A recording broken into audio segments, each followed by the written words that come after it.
the issue of what's happening. They knew beforehand it's not going to pass. And United States stands firmly behind Israel. You have to understand also that the American public in general also stands firmly behind Israel as well. So really here, this is something, it's very highly sensitive.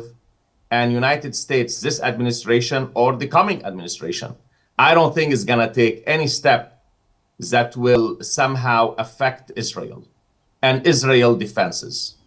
But what are the political gains from submitting such legislation at the time? Because the Biden administration is going to leave office in January next year, and Trump is going to take office, and obviously the Senate and the House of Representatives has a majority of Republicans.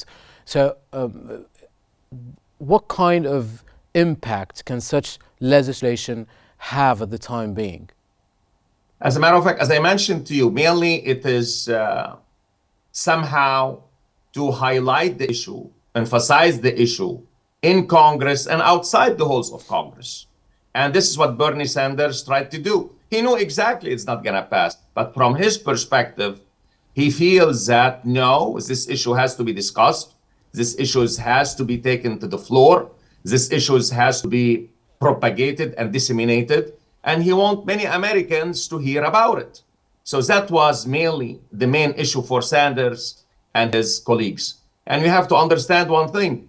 Even when before passing the bill, before introducing the bill, they met with the Israeli ambassador in Washington, D.C., and they told him exactly what's going to happen. So really, this is something for Bernie Sanders and others. Yes, it deals with humanitarian issues. Yes, it deals, with issues regarding the use of American weapons. But also, from their perspective, it deals about the extent to which United States will go to support Israel. All right. What's your comments on the International Criminal Court arrest warrants against Netanyahu and Gallant? Actually, I want to know what's your comments against the reaction towards these arrest warrants from the U.S. Decision makers and lawmakers, and perhaps we've heard reactions from Israeli officials calling it absurd.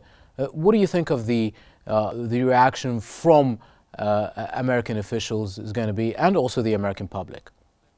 As a matter of fact, it's going to be absurd as well. They are not happy with it, because many Americans, including this administration and the coming one, believe that Israel is fighting an existential war. And more than that, as a matter of fact, they believe that Hamas is the one who started the fighting.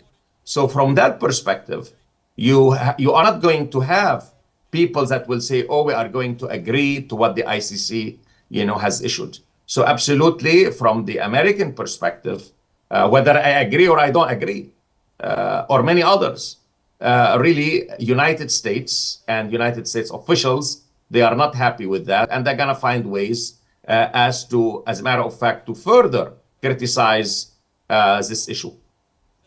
You don't think it's going to have any impact on how the American public views the U.S. foreign policy towards the Middle East? No, it's going to have an impact. I believe when it comes to students, this is mainly what is going to have impact.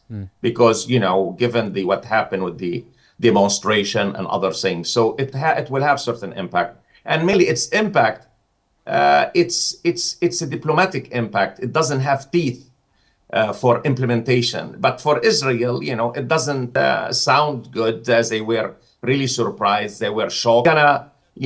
Kind of put Israel in a tough situation when it comes to public diplomacy. Right. However, perhaps this is something that it's a big if, because we might not know this for sure. Now, there were possible arrest warrants perhaps for Yahya al-Sinwar, who obviously Israel killed. If that could have happened without Yahya al-Sinwar being killed, and the ICC has issued arrest warrants for Netanyahu, Garland, and also Hamas leaders such as Yahya Sinwar. Do you think the reaction would have been the same?